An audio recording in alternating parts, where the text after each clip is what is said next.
এই পার্টে আমরা আলোচনা করব সেলিভেনাপ টেস্ট নিয়ে। সেলিভেনাপ টেস্ট বলতে আমরা আসলে কেন এই সেলিভেনাপ টেস্টটা করি।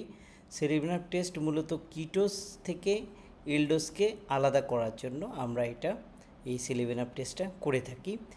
এখানে রিয়েজেন্ট হিসেবে আমরা ইউজ করি রিসোর্সিনল এবং concentrated sulphuric acid, concentrated HCl hydrochloric acid. এখানে রিসোর্সিনলের কাজ হচ্ছে এটি মূলত হাইড্রক্সি মিথাইল ফারফিউরাল তৈরি করে। আর এই হাইড্রক্সি মিথাইল ফারফিউরালটি মূলত হয় যখন অ্যাসিডিক মিডিয়ামে কিটোসটা এই হাইড্রক্সি মিথাইল ফারফিউরাল তৈরি করে, কিটোস সুগারটা সে হাইড্রক্সি মিথাইল ফারফিউরালের সাথে রিঅ্যাক্ট করে রিসোর্সিনল এবং চেরি রেড কালারটা আসে। তাহলে আমরা বুঝি যে এটা পজিটিভ, এখানে কিটোস সুগার আছে। একটু আগে আলোচনা করলাম যে HCl অ্যাসিডিক মিডিয়াম তৈরি করে এবং যেই মিডিয়ার কারণে হাইড্রক্সি মিথাইল ফারফিউরাল তৈরি করে কিটোস সুগারগুলো। এবার যদি আমরা সেলিভেনাপ টেস্টের প্রসিডিউরটা আসলে কি, 2 ml সেলিভেনাপ রিয়েজেন্ট নিব, 1 ml টেস্ট সলিউশন নিব, তারপর 1 থেকে 2 মিনিট হিট দেব এবং হিট দেওয়ার পরে আমরা এরকম চেরি রেড একটা কালার আমরা দেখব। চেরি রেড কালার দেখলে আমরা বুঝবো যে ফ্রুক্টোজ কনফার্ম, তার মানে আমাদের কিটোজ সুগার কনফার্ম, আমাদের ফ্রুক্টোজ কনফার্ম হয়েছে। আর এটার প্রিন্সিপাল একটু আগেই বলেছি যে কিটোজগুলো অ্যাসিডিক মিডিয়ামে ডিহাইড্রেটেড হয় এবং ডিহাইড্রেটেড হয়ে হাইড্রক্সি মিথাইল ফারফিউরাল তৈরি করে। এই হাইড্রক্সি মিথাইল ফারফিউরালটা রিসোর্সিনলের সাথে কোঅর্ডিনেট কমপ্লেক্স তৈরি করে। এই কমপ্লেক্সটা চেরি রেড কালারের হয়, তার মানে বিক্রিয়া হচ্ছে কিটোস কনসেন্ট্রেটেড HCl এর উপস্থিতিতে আমরা যখন হিট দিই হাইড্রক্সি মিথাইল ফারফিউরাল তৈরি করে। এই হাইড্রক্সি মিথাইল ফারফিউরালটি রিসোর্সিনলের সাথে বিক্রিয়া করে চেরি রেড কমপ্লেক্স তৈরি করে, ফলে আমরা নিশ্চিত হই ফ্রুক্টোজ বা কিটোজ সুগার প্রেজেন্ট আছে স্যাম্পলে। এবার আসি বায়াস টেস্টে। বায়াস টেস্ট আমরা মূলত করি পেন্টোজ থেকে হেক্সোসকে আলাদা করবার জন্য, অর্থাৎ পেন্টোজকে হেক্সোস থেকে আলাদা করার টেস্টটা হচ্ছে বায়াস টেস্ট। এখানে রিয়েজেন্ট হিসেবে আমরা অরসিনল ইউজ করতে পারি, কনসেন্ট্রেটেড HCl ইউজ করতে পারি এবং ফেরিক ক্লোরাইড ইউজ করতে পারি। অ্যাগেইন অরসিনলটা হচ্ছে ক্রোমোজেনিক এজেন্ট, তার মানে এটি কালার ডেভেলপ করতে ভূমিকা রাখে। এখানে কনসেন্ট্রেটেড HCl এটি ডিহাইড্রেটিং এজেন্ট, এটি ডিহাইড্রেট করে পেন্টোজ সুগারকে এবং ডিহাইড্রেট করলে ফারফিউরাল তৈরি করে। এই ফারফিউরাল সাথেই আসলে অরসিনলটা বিক্রিয়া করে যেই গ্রিন বটল কালার সেটি আসে, একটু পরে সেটা আলোচনা করছি। আর এখানে ফেরিক ক্লোরাইডটা মূলত এটি ফ্যাসিলিটেট করে বা এটা ক্যাটালিস্ট হিসেবে কাজ করে। কিসের জন্য ক্যাটালিস্ট হিসেবে কাজ করে?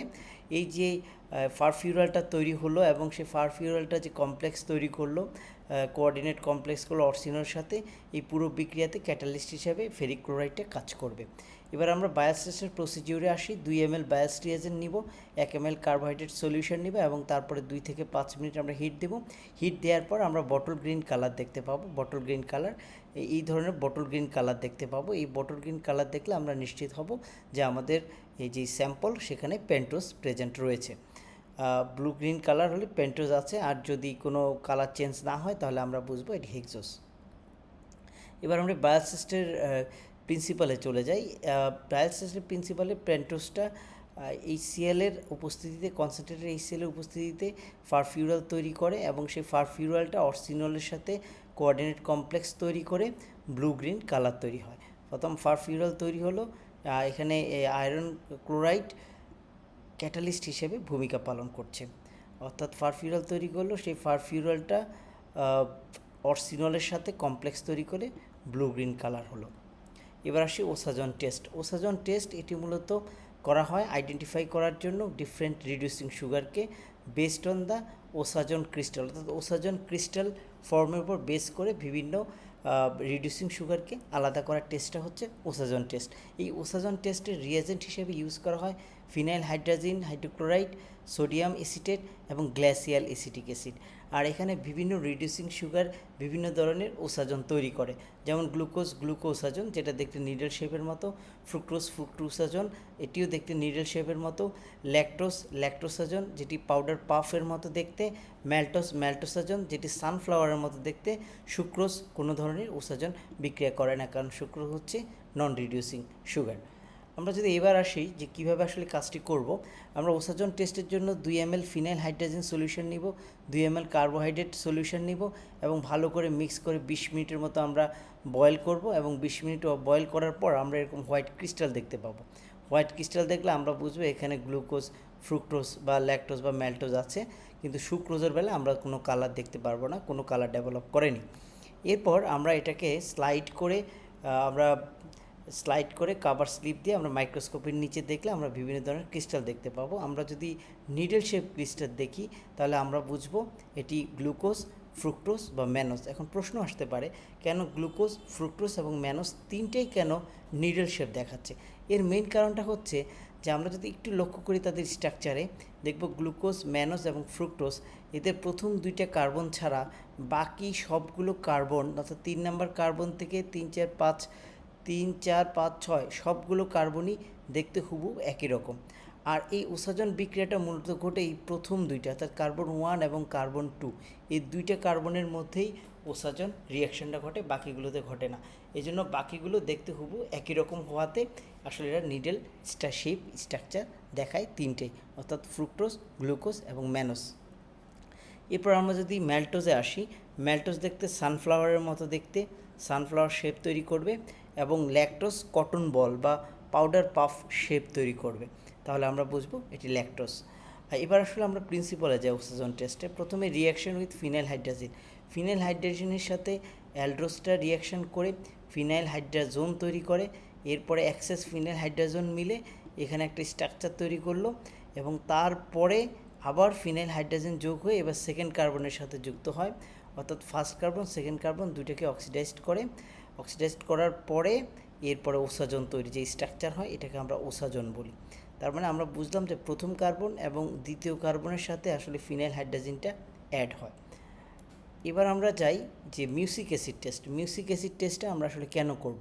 মিউসিক অ্যাসিড টেস্টটা মূলত আমরা করি গ্যালাক্টোজ এবং গ্লুকোজকে বা ম্যালটোজ এবং ল্যাকটোজকে আলাদা করার জন্য, অর্থাৎ গ্যালাক্টোজকে আইডেন্টিফাই করার জন্য যে টেস্টটা সেটা হচ্ছে মিউসিক অ্যাসিড টেস্ট। এবং ল্যাকটোজের মধ্যে যেহেতু গ্যালাক্টোজ থাকে সেজন্য ল্যাকটোজকেও আমরা সেপারেট করতে পারি।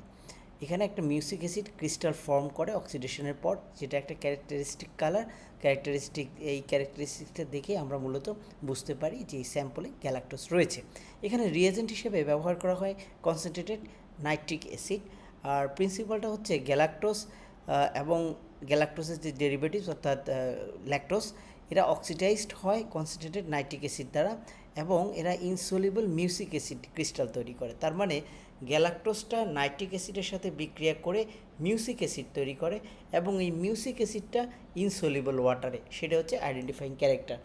আমরা যদি বিক্রিয়াটা দেখি আমরা দেখব গ্যালাক্টোজ, নাইট্রিক অ্যাসিড, এখানে মিউসিক অ্যাসিড বা এটা আরেকটা নাম হচ্ছে গ্যালাক্টারিক অ্যাসিড এবং পানি তৈরি করে। এই মিউসিক অ্যাসিডটা ওয়াটার ইনসলিউবল এবং পরে এটি ক্রিস্টাল তৈরি করে, যেটা আমরা মাইক্রোস্কোপের নিচে দেখতে পাই। এবার যদি আমরা প্রিন্সিপালে আসি, আমরা দেখতে পাবো যে গ্যালাক্টোজে আমরা যদি নাইট্রিক অ্যাসিড দিই এবং হিট দিই তাহলে গ্যালাক্টোজের এই 1 নাম্বার এবং 6 নাম্বার যে কার্বনের যেই অ্যালডিহাইড এবং অ্যালকোহল গ্রুপটা আছে সেটা মোটামুটি অক্সিডাইজড হবে হয়ে সেখানে COOH বা কার্বক্সিলিক অ্যাসিড গ্রুপ তৈরি হবে, অর্থাৎ COOH হবে, যেটাকে আমরা মিউসিক অ্যাসিড বলি বা গ্যালাক্টারিক অ্যাসিড বলি। এই মিউসিক অ্যাসিডটা ওয়াটার ইনসলিউবল। আর যদি আমরা গ্লুকোজের দিকে দেখি তাহলে গ্লুকোজে একইভাবে কার্বোহাইড্রেট, প্রথমটা যেটা অ্যালডিহাইড এবং 6 নাম্বার যে অ্যালকোহল মূলকটা আছে দুটোই আসলে অক্সিডাইজড হবে হয়ে COOH এবং অর্থাৎ কার্বক্সিলিক অ্যাসিড হবে, যেটাকে গ্লুকারিক অ্যাসিড বলছি। এই গ্লুকারিক অ্যাসিডটা ওয়াটার সলিউবল। এভাবে আমরা আসলে এটাকে আলাদা করতে পারি মিউসিক টেস্টের মাধ্যমে যে গ্যালাক্টোজটা ওয়াটার ইনসলিউবল এবং গ্লুকোজটা সলিউবল। এবং এরপরে এটাকে যদি আমরা ওভারনাইট রেখে দিই তাহলে ক্রিস্টাল ফর্ম করবে, যেটি আমরা মাইক্রোস্কোপের নিচে দেখলে আমরা দেখতে পাবো।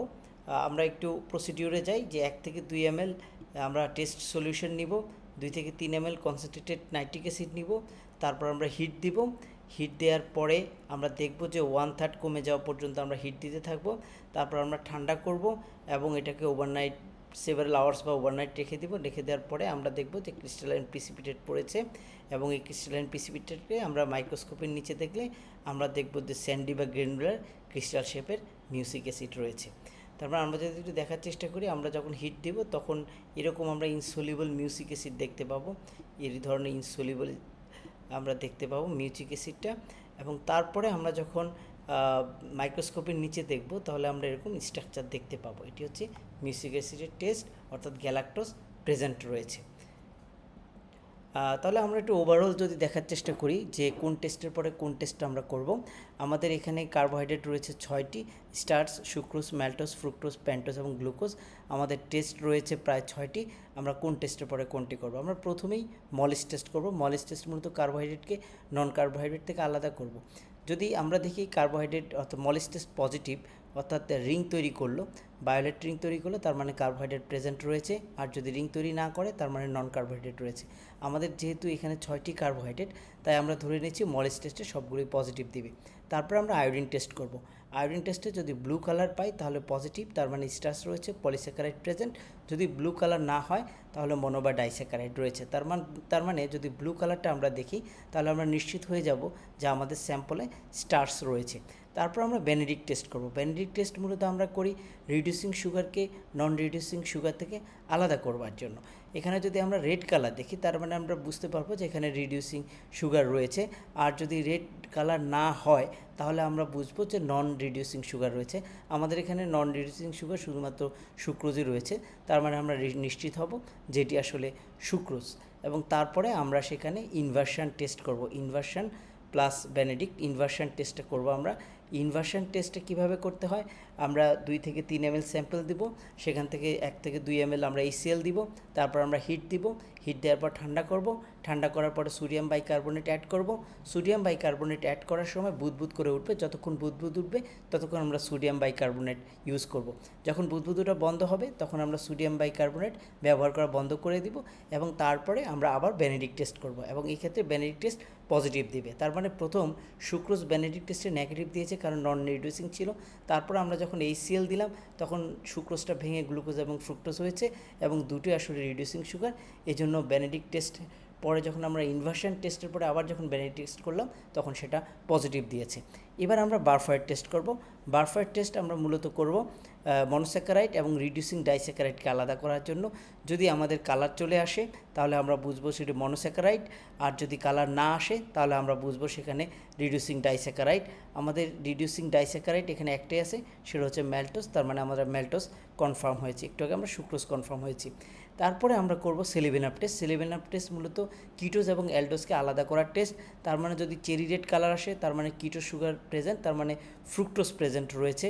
আর যদি চেরি কালার রেড না আসে তাহলে সেখানে অ্যালডোজ সুগার রয়েছে। আমরা পরবর্তী টেস্টগুলো করব। এর পরের টেস্টটা হচ্ছে বায়াস টেস্ট। বায়াস টেস্ট আমরা মূলত করি প্যান্টোজ এবং হেক্সোজকে আলাদা করার জন্য। যদি বায়াস টেস্টে বটল গ্রিন কালার আসে তার মানে আমার পেন্টোজ নিশ্চিত, আর যদি বটল গ্রিন কালার না আসে তাহলে আমার গ্লুকোজ নিশ্চিত। এভাবেই আমরা আসলে একটা আননোন স্যাম্পল থেকে স্টেপ বাই স্টেপ টেস্টের মাধ্যমে নির্দিষ্ট আমাদের কার্বোহাইড্রেট বের করতে পারি। ধন্যবাদ সবাইকে সাথে থাকবার জন্য।